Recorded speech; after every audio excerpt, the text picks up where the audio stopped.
Hey, what's up, guys?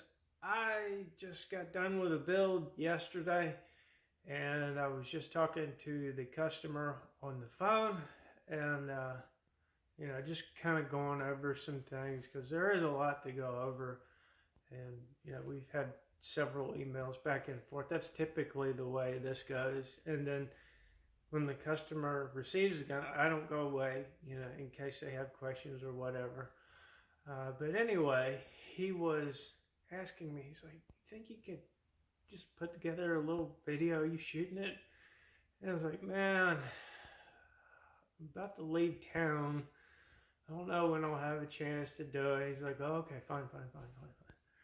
So anyway, I got to thinking about it. I was like, man, I remember back, a couple of years ago when I said everybody gets a video.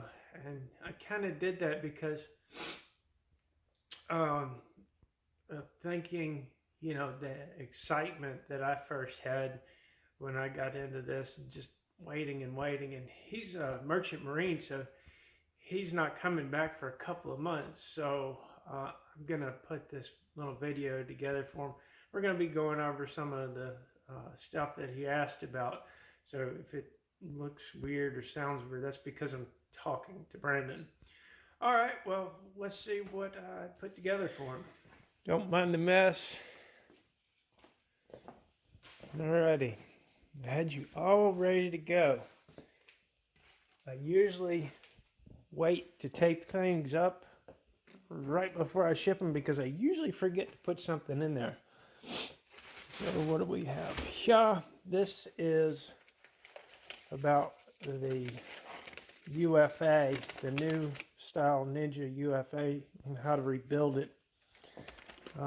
What I did was there's a pin that goes through here, and it gets raised and lowered as you screw that, turn it rather, and there's a little O-ring that goes around it that will wear out over time. And these older styles didn't have a way to rebuild them. You have to remove the knob and then screw the pin all the way through there until it comes out, and then just put another O-ring on, it's good to go. Well, these knobs were pressed on back when you got it, back when it came from Drosmax, but the newer styles the Ninja's making now has a set screw in there and a set screw in there, and you just loosen those and take that off, and then your pin comes out out the bottom, and you just replace the O-ring. The slide check valve, this is the slide check valve. And the way this works is when it's in this position, air can go through it. When it's in this position, it's going to stop the air coming up to there. And it will release the pressure on this end. So you have it hooked up to a magazine. And in general, I'd like to save wear on that by having it no pressure on the line when I screw that onto the regulator with the knob screwed all the way out. And then I will connect this, hook it to your magazine, to your, your ASA adapter that is screwed into the magazine. And then push that forward, and then open up your gas, and that will pressurize the line.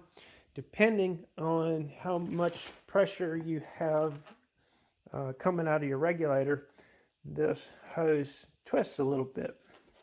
So you might have to, and with like 1600 psi, I think it'll twist over a couple of times, and you'll have to straighten it out.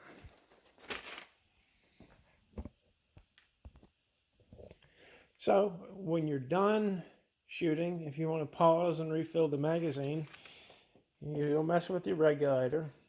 You simply pull this back, and that releases the pressure inside your magazine, and you're able to disconnect your line. And then when you want to hook it back up again, you just connect it, put your pressure back onto it. Now this is what I was talking about as far as turning this. You can turn this because there's a seal that goes all the way around on the front and the back. The back seal you don't really have to worry about very much because it's not the one that's going over the hole in this valve body. And let me see if I can show you a picture of what that looks like, or I think I've got one that's disassembled. And anyway, as it goes over the hole, it's dealing with a lot of pressure on that particular spot of the seal. So it's good to just turn it so you're not going over the same spot every time. Good practice. Let's see if I can find one. Well, I don't have one apart, so you'll just have to take my word for it.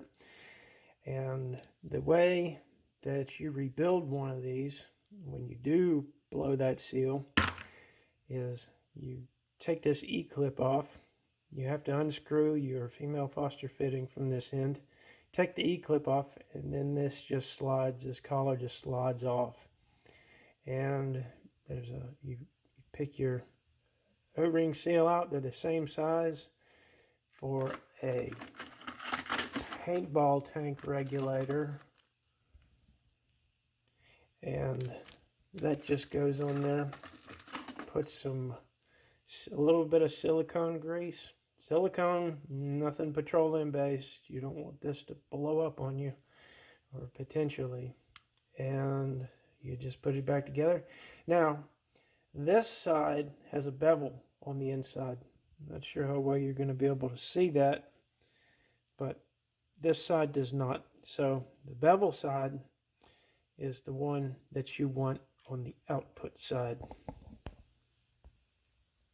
And Ninja regulators have 2 of those seals up here, and you only really need one, so in a pinch you can pull one of these off. This is your stock barrel, as you might guess, and your stock circuit board. Yeah, these go, you can get like, $7,500 for this on eBay if you wanted to sell it. It is a full auto board. And the stock.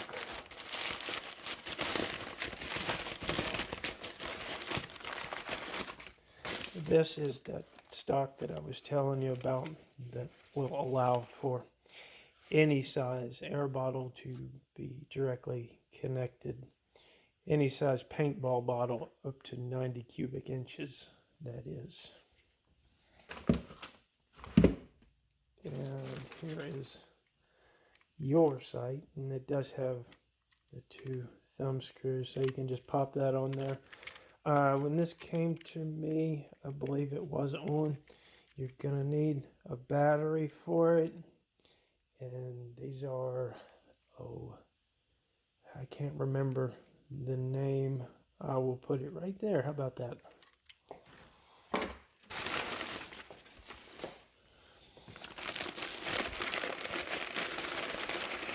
Yeah, you get to unbox this twice. How about that? That's just your factory stock.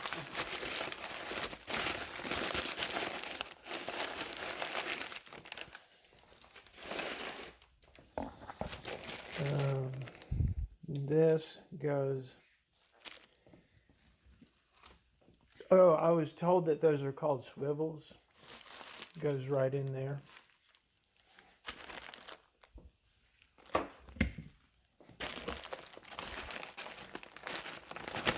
And here's your bag of spare parts that we removed and replaced. This is for the barrel in case you ever want to make it a shorty again. This screws on the end of your stock barrel, and it's basically what holds the front and back of the gun together. And here's your air intake that we replaced. This is an 88 gram CO2 adapter. You will not be able to use this with the internal air adapter that I installed on your magazine. You will need to remove the internal air adapter replace it with your original air intake and remove this Foster fitting so you can screw that into there for an 88 gram CO2 tank. I've never shot one of those, so I know nothing about them. These are just spare parts that they come with.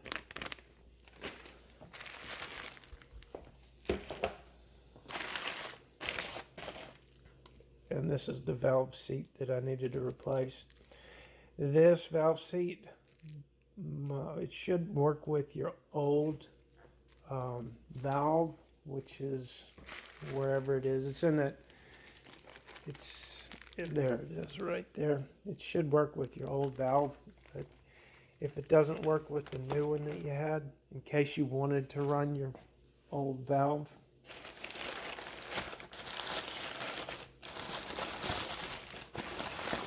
having high flow valves isn't as important as it used to be with the advent of the flex regulator, where we can just fix the problems that we had just by dumping more pressure into it.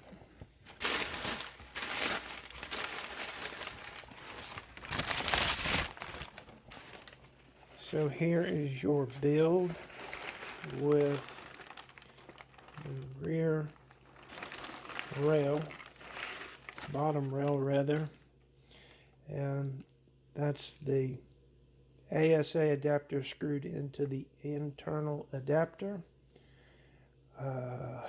Let's put your stock on there and show you what it looks like. I got to get some batteries for this too. We're going to go over your questions about bottles before we shoot this thing, but we'll find something to destroy around here. And before we get into the bottles, yeah, there's no dressing here.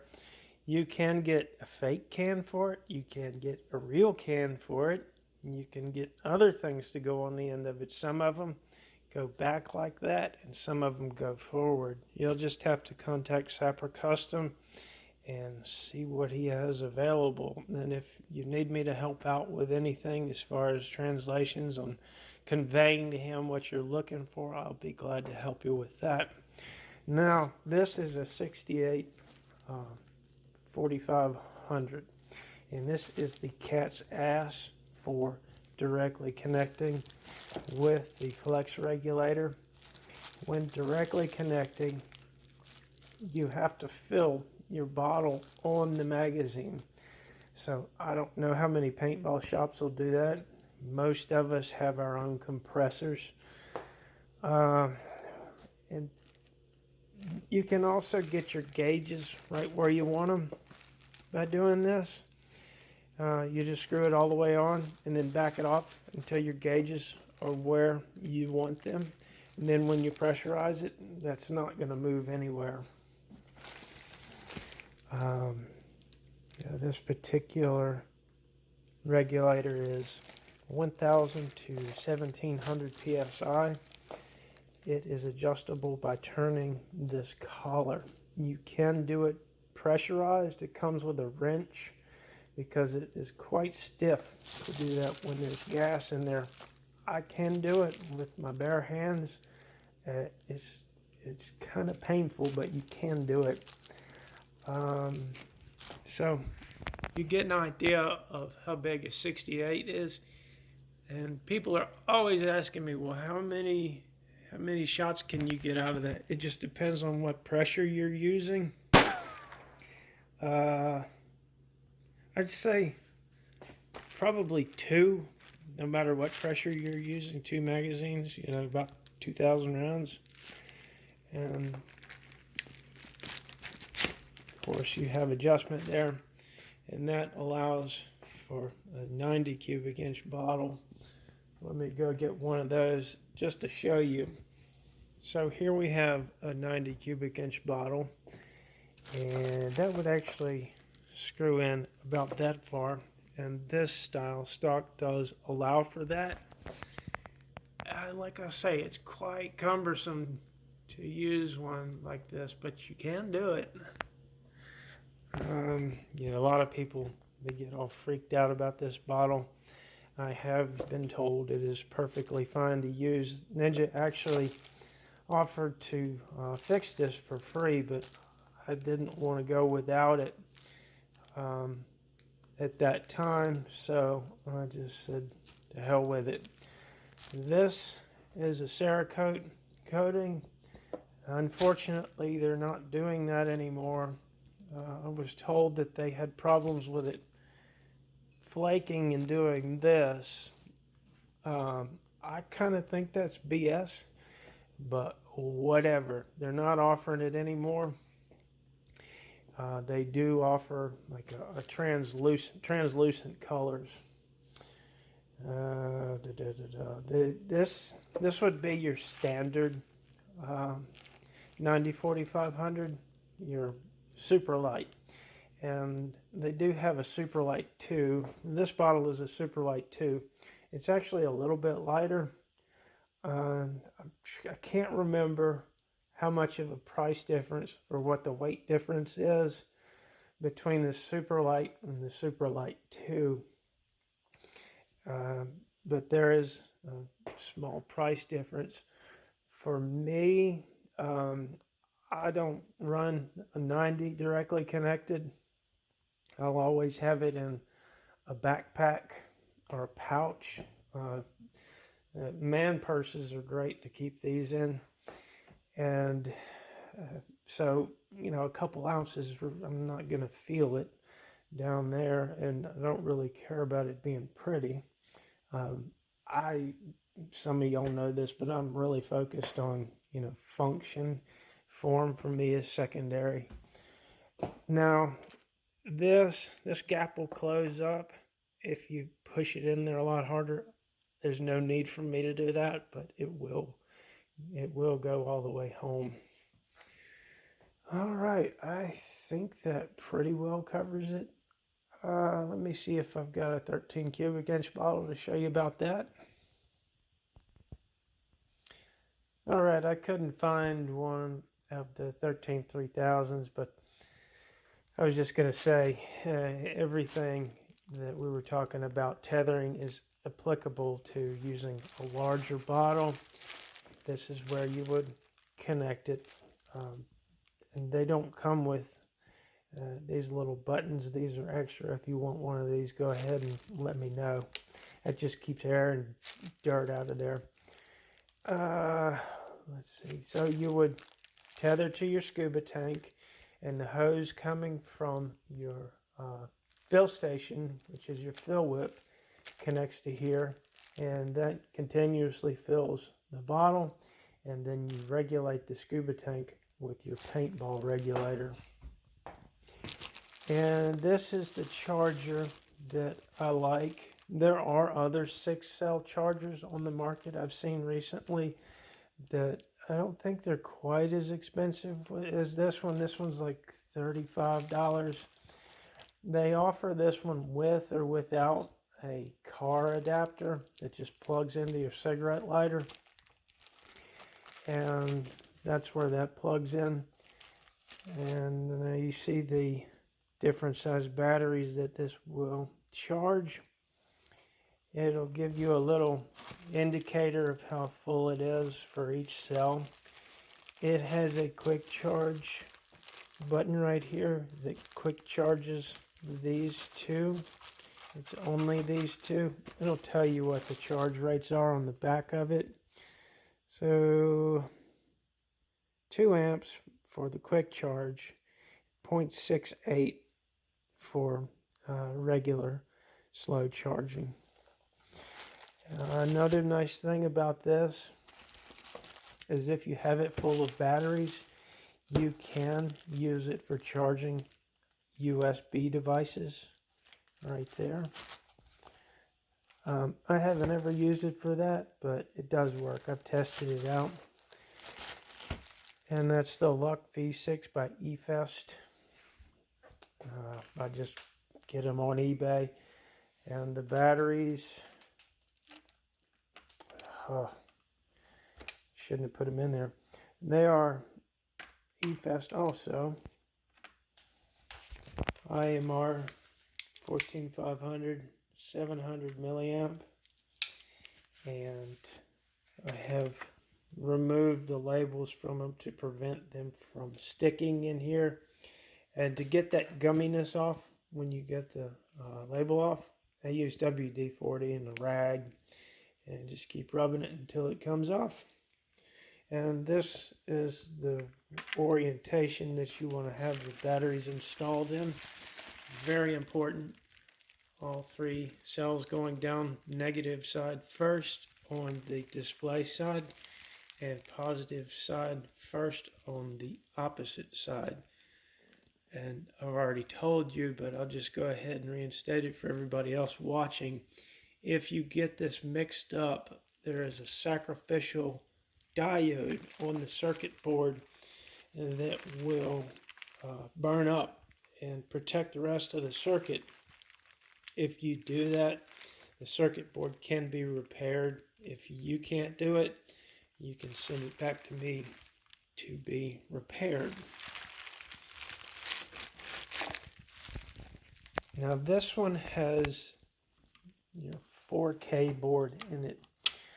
I mentioned it a while back that I'm not doing the 5K boards in these, and the magazine, everything in the magazine is exactly the same.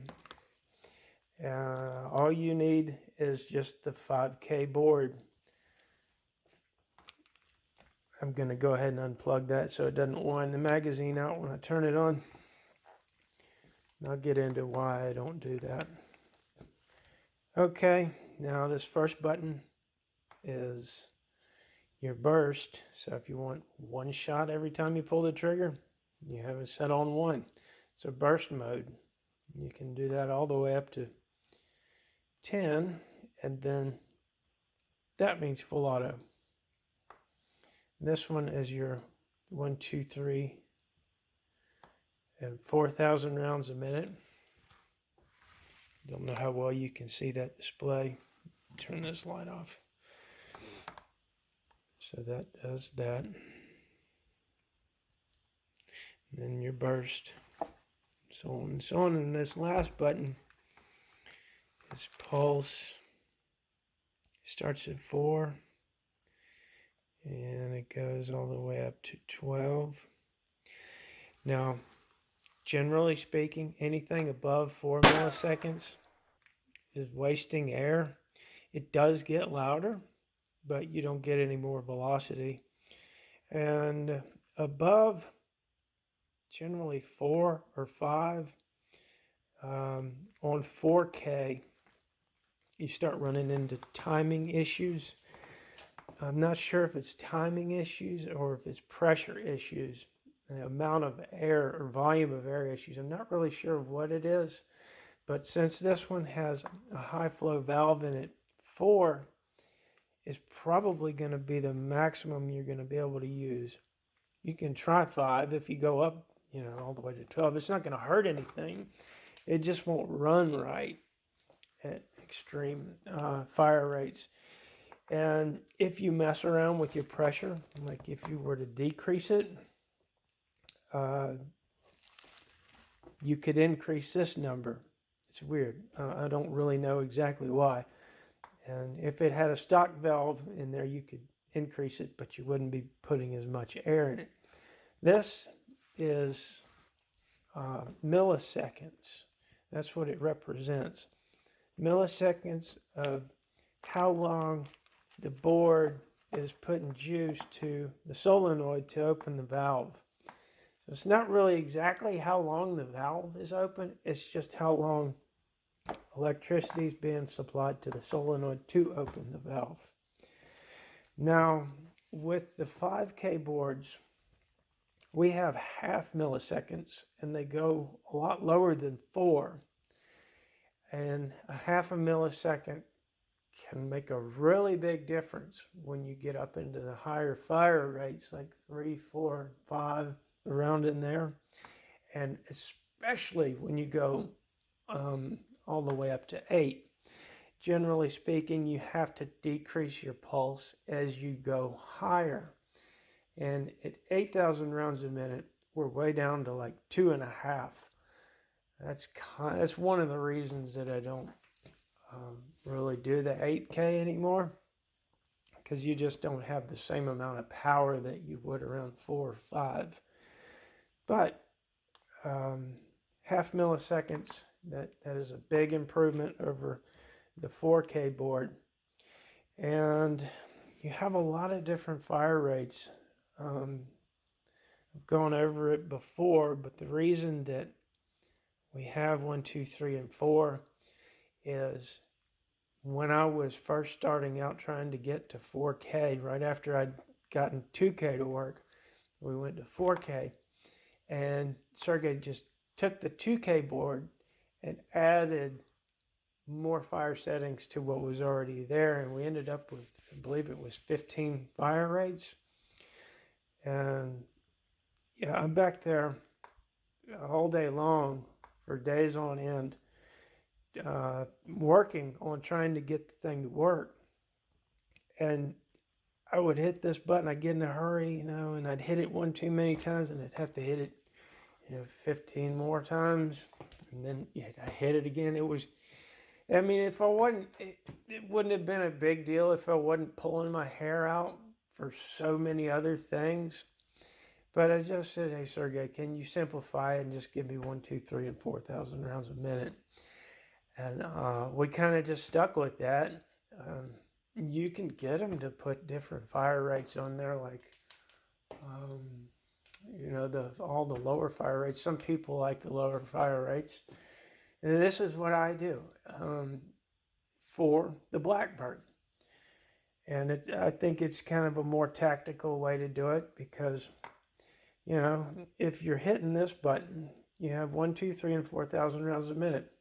Now, if you have one of the other boards with a myriad of all the different low fire rates, and you get in a pickle, and say you have it on 300 rounds a minute when you wanted to be shooting 5,000 rounds a minute, well, you'd have to hit this button a whole bunch of times.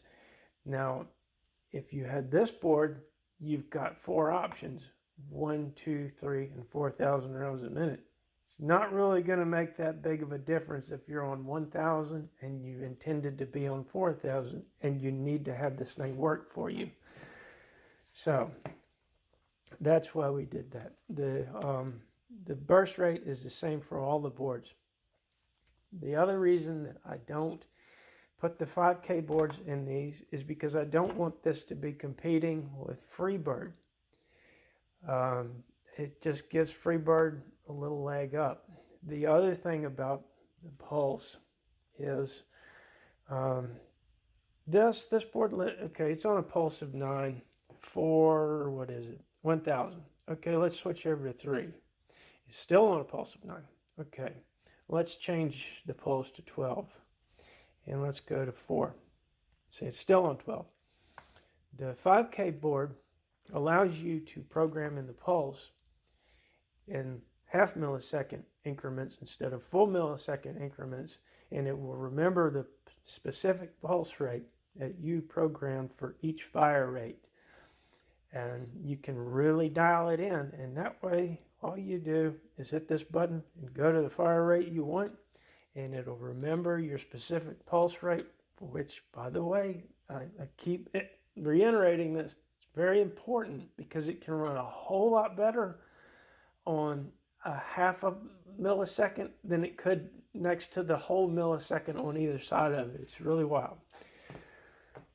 So I don't want this platform to compete with Freebird in that respect. This is a simpler platform. It covers a lot of bases. It doesn't cover all of them like Freebird does. It has its own attributes. It's a different animal.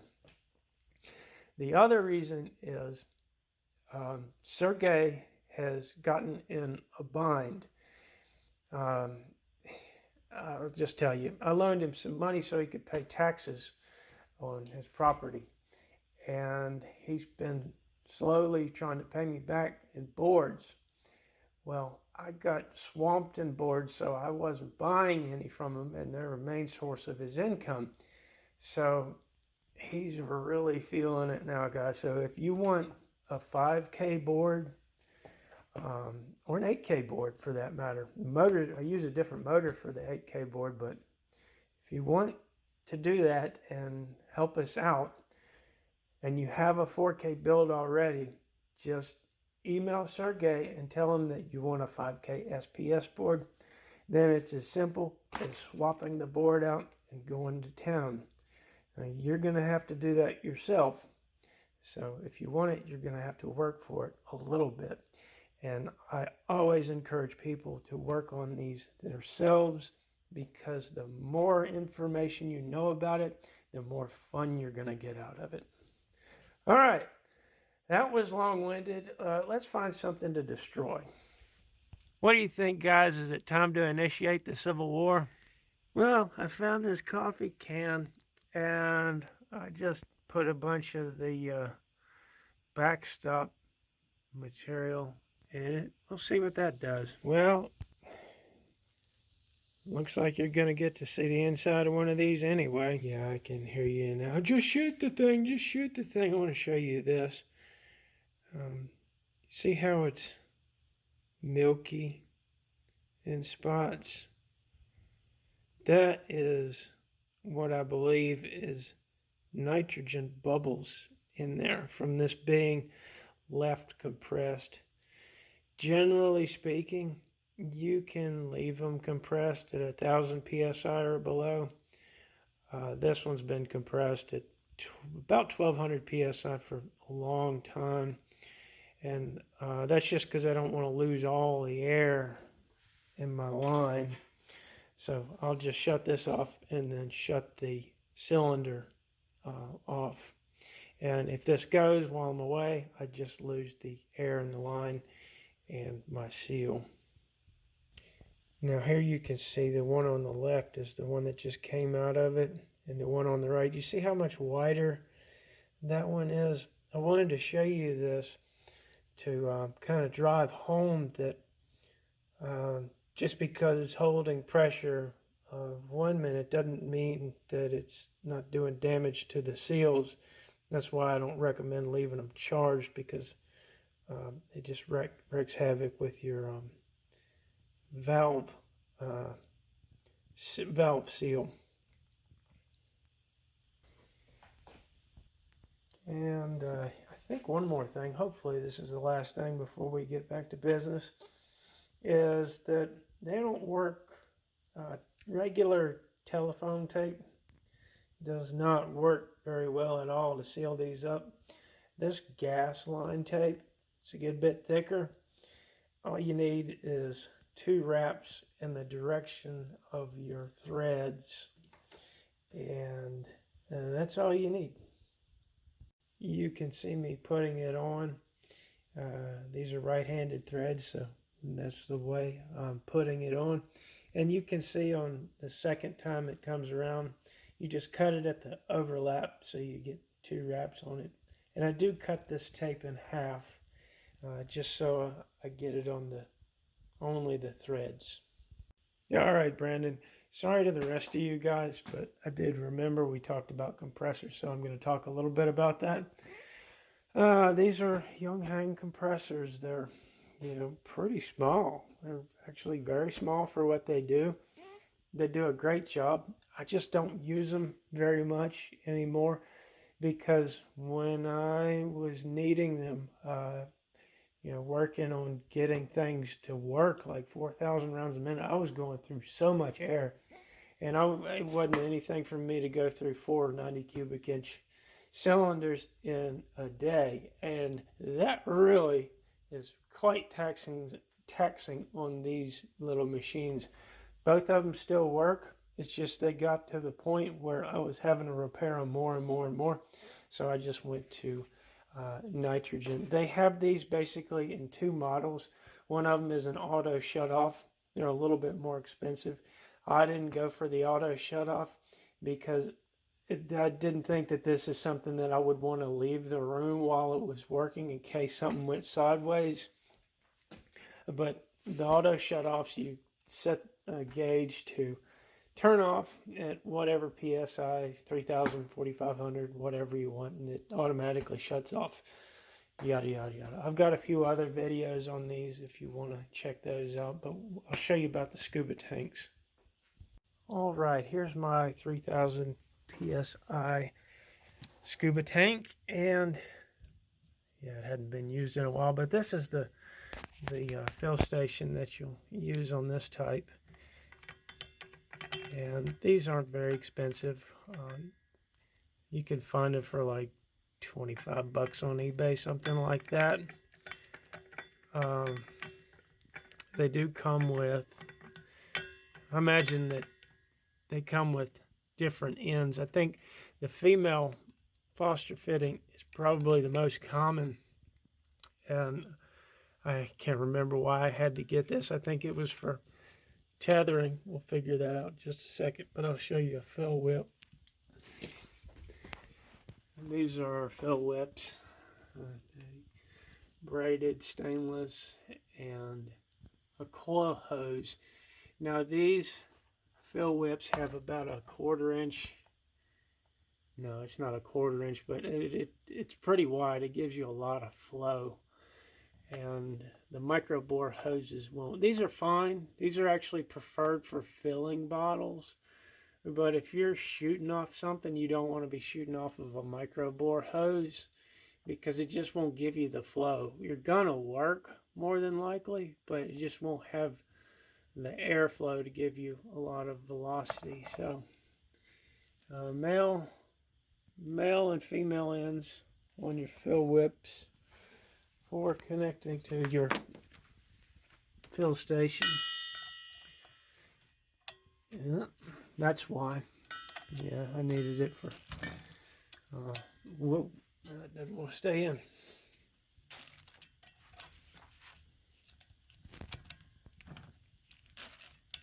Okay. So,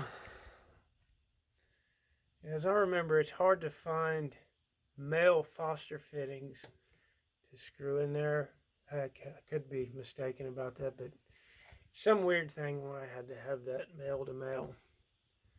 Well, no, this one screws right in there. I don't know. You got to get it running to a hose if you want to tether. Wait a minute. That's what it was. That's what it was.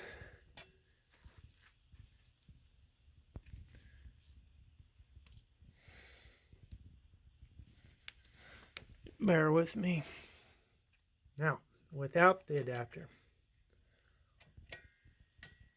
then we are able to connect to our fill nipple on the bottle to either fill the bottle or continuously replenish the bottle if we've got it directly connected to the magazine, or if we just have the bottle in line with the magazine, just using the regulator. So you would have this hooked up to the bottle and then possibly another line coming off the regulator going to the gun.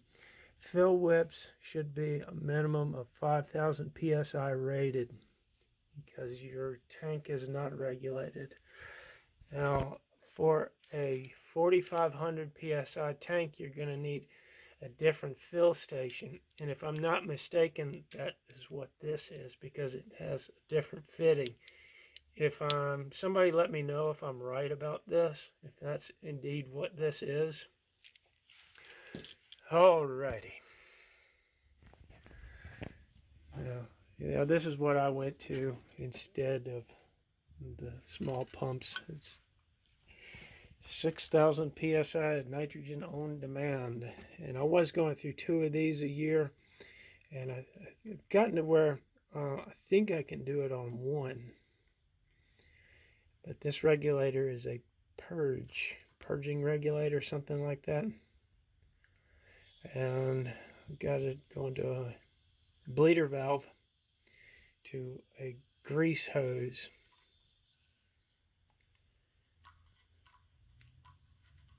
I just open that all the way up. And you can use this to fill bottles. It's just easier since I've got that Ninja stick regulator to use that. I had this off because I had to replace that seal anyway, so I just went ahead and used that stick regulator. And you can see our output pressure going up. And filling anything, right now we're filling the hose. You want to do it slowly. When you're filling bottles, if you fill them too fast, for some reason it'll pop the burst caps. So I think we're only going to go for 1,000 psi on this. I've got people who shoot 2,200 psi for just starting out. That's why I recommend the flex regulator, and it's all I really use unless I'm doing a test. I never really use more than 1,700 psi.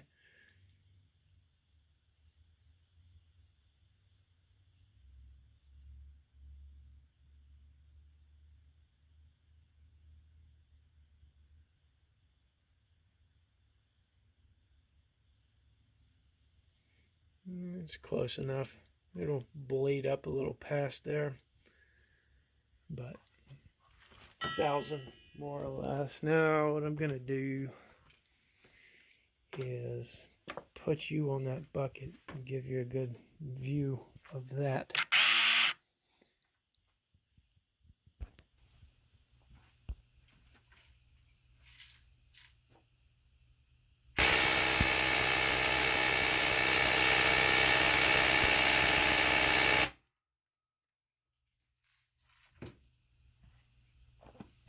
Yeah, guys, that was take 2.